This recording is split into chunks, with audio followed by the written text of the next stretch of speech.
The black car tires crunched against the gravel, the sound echoing sharply in the wide courtyard. The engine cut, leaving a sudden, heavy silence. Laiba and Halima stepped out, the morning sun striking the iron gates ahead. The gate loomed, a towering barrier of metal that seemed to stretch toward the clouds. The guards stood motionless on either side of the entrance, their figures rigid as stone against the gray walls. There was no movement, no sound, only the vast expanse of the palace grounds pressing in on them. Laiba took a breath, the air cold and still.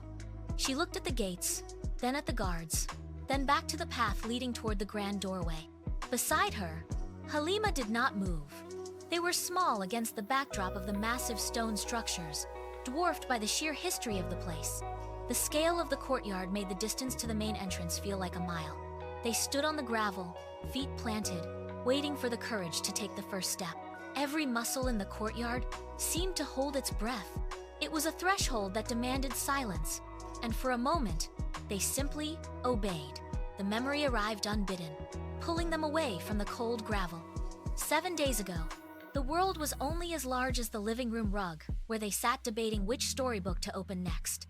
The routine was familiar, quiet, and predictable. Then, the letter arrived. It sat on the wooden table, heavy with the official seal of the local member of parliament. When they opened it, the text did not speak of grand achievements or political agendas. It listed small, quiet moments.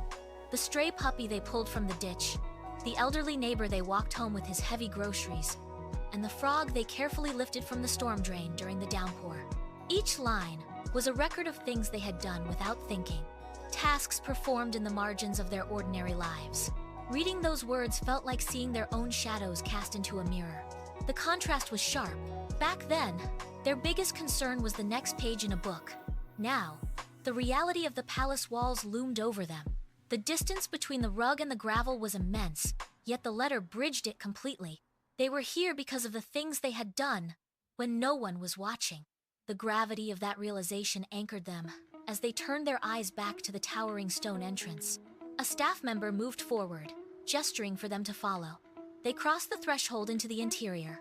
The air shifted, cooling instantly as they left the sun behind. The hallway stretched ahead, a long, polished vein of marble that seemed to swallow the sound of their movement. A staff member led the way, his pace brisk and unwavering. Each footstep they took landed with a sharp, rhythmic click against the hard floor, the sound rebounding off the high, vaulted ceilings. To their left and right, rows of portraits hung in heavy frames. The figures in the paintings stared down, eyes fixed on the intruders walking through their domain. Laiba walked with her chin tilted up, trying to match the measured stride of their guide. Halima kept her gaze forward, watching the back of the staff member as he navigated the turns. The corridors were endless, a maze of stone and shadow that magnified the distance between their home and this place. Every turn brought a new hallway, a new set of eyes in the paintings, and a deeper sense of isolation. They were moving deeper into the belly of the structure, further from the exit, and the weight of the silence began to press against their shoulders. They did not speak. The architecture did not allow for conversation. The corridor narrowed until it terminated at a singular, massive barrier. The guide stopped abruptly, his heels clicking once before he pulled back, leaving the sisters standing entirely alone before the heavy oak doors. The wood was dark, etched with intricate carvings that seemed to shift in the dim light. Laiba stared at the brass handle, which caught a stray beam of light from a high window. The silence here was absolute, a heavy presence that made the air feel thin. Halima took a half step back, her breath hitching in her throat. She looked at the towering doors, then back at the empty hallway behind them. "Are we really going to meet the king?" she whispered, her voice barely audible against the dense wood. Her hand trembled as she reached out. Laiba did not answer with words. She stepped closer, closing the gap between them, and firmly locked her fingers with Halima's. The contact was a grounding anchor. Laiba felt the rapid pulse in Halima's wrist, a mirror of her own internal agitation. They stood there for a long moment, the weight of the moment pressing down on them. Finally, Laiba squeezed her sister's hand, took a deep breath, and placed her free palm against the cold metal handle. It turned with a crisp, final click that echoed through the small space. The heavy oak yielded, swinging inward without a sound. As the gap widened, the dimness of the corridor was instantly replaced by a wash of brilliant, warm light. The room was a landscape of gold leaf and polished surfaces, reflecting a glow that seemed to emanate from the walls themselves. Filtered sunlight streamed through a tall window, casting long, soft shadows across the floor. Laiba and Halima paused at the threshold, their eyes adjusting to the sudden radiance. Across the expansive space, a figure stood near the light. King Charles III turned as the door moved, his movement deliberate and calm. He faced them, his expression composed and gentle. The sisters stepped over the threshold, the silence of the room amplifying their every motion. They stopped precisely at the center of the patterned carpet. The air felt charged, heavy with the weight of protocol and the significance of their presence. They did not look at the walls or the gold. They looked at the man waiting for them. Laiba signaled with a subtle tilt of her head.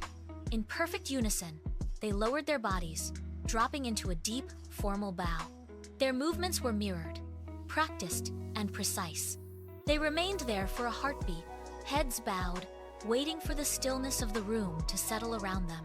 They rose from the bow, the silence of the room returning to settle between them. The king did not rush the moment. He looked at them, his eyes steady and unblinking, mapping the faces of the two sisters who had come so far. With a calm gesture of his hand, he pointed toward two chairs placed near the center of the room.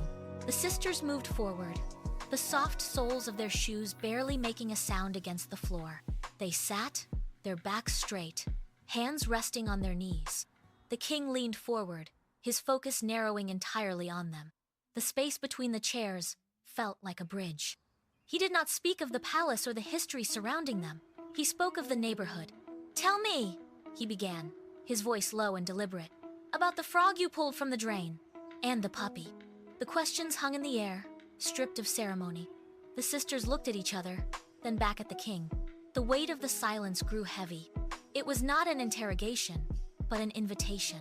They realized then that he was not just listening to pass the time, he was waiting for the truth of their small, quiet lives. The room seemed to shrink around them, leaving only the three of them and the stories that had brought them to this seat. Laiba spoke first, her voice barely a whisper before finding its strength. She described the sky turning dark and the sudden, freezing deluge that had flooded the gutters. Halima joined in, painting the scene of the shivering creature huddled near the storm drain, its fur matted and slick with mud. They talked of the biting wind that whipped against their skin as they knelt in the rising water, reaching into the dark, narrow space to pull the animal free. As they spoke, the polished room vanished from their minds. They were back in the rain, hands numb, hearts racing with the urgency of that rescue. Their posture shifted, losing the rigidity of the palace protocol. They leaned into the narrative, animated by the memory of the struggle. When they described the relief of finally securing the puppy, their faces lit up with a genuine, unforced clarity. The king remained motionless, his gaze fixed on them, his head nodding with a quiet, steady rhythm.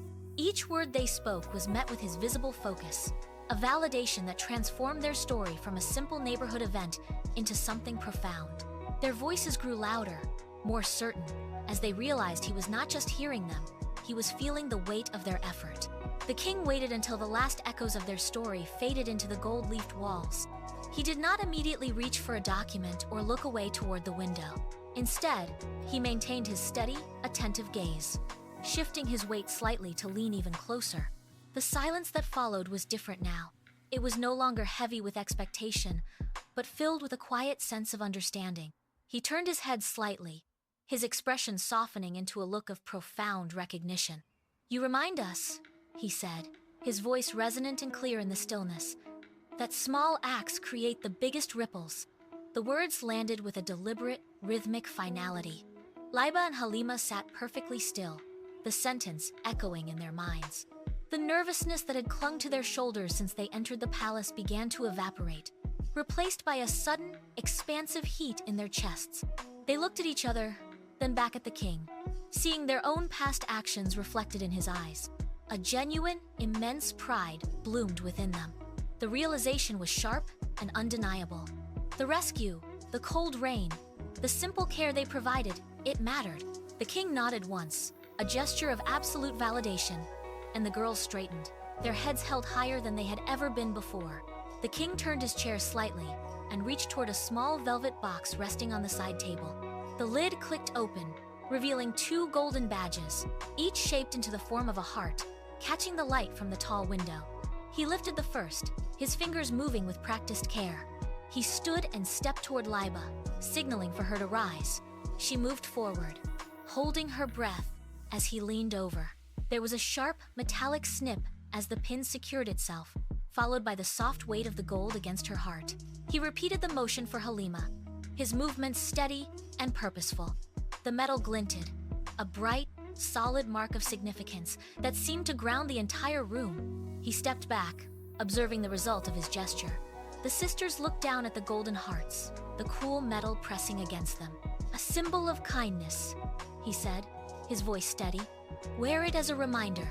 The girls stood in the quiet light, the badges serving as a physical anchor to the truth he had just spoken. They were no longer just observers of history. They were part of it, marked by the weight of their own actions. They stood tall, the golden hearts radiating a simple, unshakable brilliance in the sunlit room. The heavy oak doors swung shut, sealing the quiet, golden room behind them.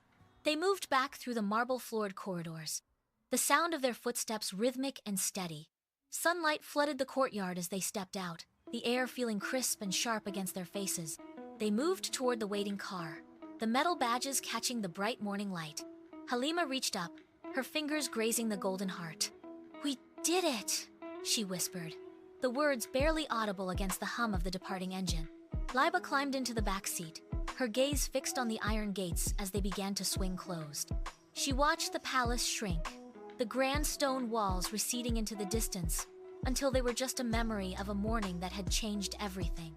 The car pulled away, tires crunching over the gravel, turning back toward the world they had left only hours before. Laiba looked at her sister. Both held their heads high, their expressions resolute.